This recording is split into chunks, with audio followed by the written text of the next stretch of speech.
네, 안녕하세요. 굿데이 김동미입니다. 오늘은 전문건설 면허 중 철강제 설치 공사업 면허 취득하기에 대해서 확인해 보도록 하겠습니다.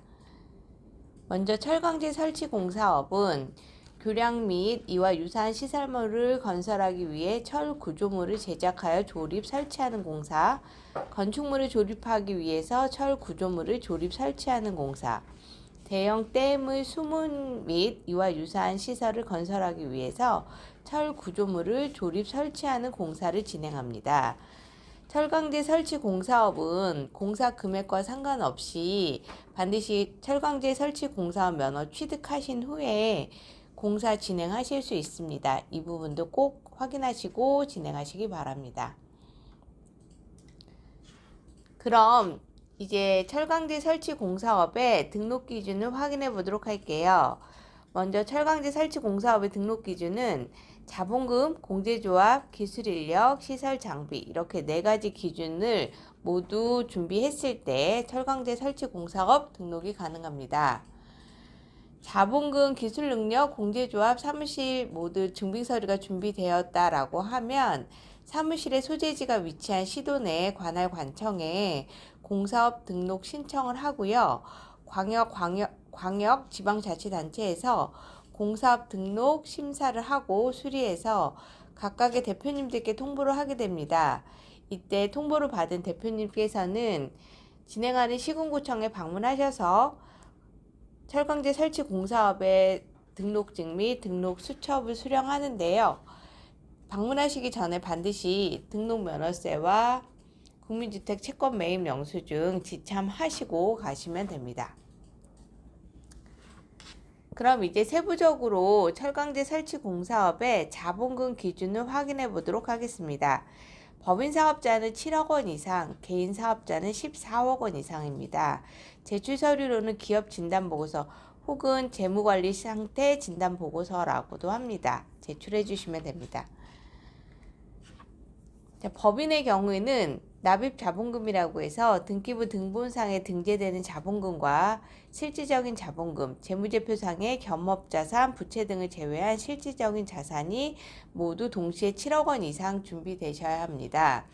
개인 사업자는 법인 사업자의 자본금 2배인 14억 원을 실질적인 자산으로 준비하시면 가능합니다. 철강제 설치 공사업의 자본금이 모두 준비되었다라고 하면 기업 진단 받아야 하는데요. 재무제표상의 겸업자산이나 부채 등을 제외하고 건설업만을 위한 실질적인 자본금을 판단하는 과정으로 신규 법인은 20일 이상, 기존 법인은 30일 이상을 은행에 예치하시고 평균 잔액을 유지한 후에 회계사나 세무사, 경영지도사를 통해서 기업 진단을 받는데 이때 적격 판정을 받은 기업 진단 보고서를 첨부해서 제출했을 때 철강제 설치 공사업 자본금을 준비했다라고 인정받으실 수 있습니다. 두 번째로는 철강제 설치 공사업의 공제조합 등록 기준을 확인해 보도록 할게요. 법인 사업자와 개인 사업자 자본금이 상이하기 때문에 각각 기준에 맞춰서 준비하시면 됩니다. 먼저 공제조합은 건설업에서 발생하는 각종 하자나 채무 등에 대해서 보증해주는 역할을 진행합니다. 기존의 사업자 경우는 미리 공제조합에서 진행하는 신용평가를 받고 신용평가 등급에 맞춰서 공제조합 출자금을 예치하시면 되고요. 신규 사업자의 경우는 법인의 경우입니다. C등급에 해당하는 267자 약 2억 5천에 해당하는 금액을 예치하시고 보증가능금의 확인서를 발급받아서 첨부해 주시면 됩니다. 개인 사업자의 경우는 자본금이 2배이기 때문에 출자금도 약 2배 정도 생각하시면 됩니다. 그리고 꼭 공제조합을 이용하지 않으셔도 서울보증보험을 이용하셔도 가능합니다. 철강제 설치 공사업 면허를 취득하고 난 후에 공제조합 출자금은 예치는 불가능하고요. 2년이 지나고 나면 약 60% 정도는 대출받아서 사용하실 수 있습니다. 확인하시고 진행하시면 됩니다. 네, 세 번째로는 철강제 설치 공사업의 기술 능력 기준 확인해 보도록 할게요. 건설 기술인은 5명 이상입니다. 1, 2, 3번 항목 모두 준비를 하셔야 되고요. 먼저 1번부터 확인해 보도록 할게요. 국가기술 자격법에 따른 토목 분야의 토목기사 또는 건설기술진흥법에 따른 토목 분야의 중급 이상 건설기술인 1명을 포함해서 토목 분야의 초급 이상 건설기술인 2명 이상입니다. 두 번째는 국가기술 자격법에 따른 건축 분야의 건축기사 또는 건설기술진흥법에 따른 건축 분야의 중급 이상의 건설기술인 중 1명 이상. 3번 항목은 건설기술진흥법에 따른 용접 분야의 건설기술인 1명을 포함한 기계 분야의 초급 이상의 건설기술인 2명 이상. 총 모두 5명 이상이고요. 4대 보험은 반드시 필수로 가입하셔야 되고 겸업이나 겸직은 불가능합니다. 그리고 1인이 자격을 여러 개 소지하고 있더라도 1자격만 인정된다는 것 확인하시고요. 기술자로 등록된 5명은 모두 상시 근무하셔야 하고요. 간혹 기술자 중 기술자로 등록된 분이 퇴사하는 경우는 50일 이내에 다시 채용해서 등록하셔야 그 등록 기준 미달로 인한 행정처분 받지 않을 수 있습니다. 네 번째로 철강제 설치공 사업의 시설 및 장비 기준 확인해 보도록 할게요. 장비는 제가 조금 이따 말씀 한번 드리고 먼저 사무실 준비하셔야 됩니다.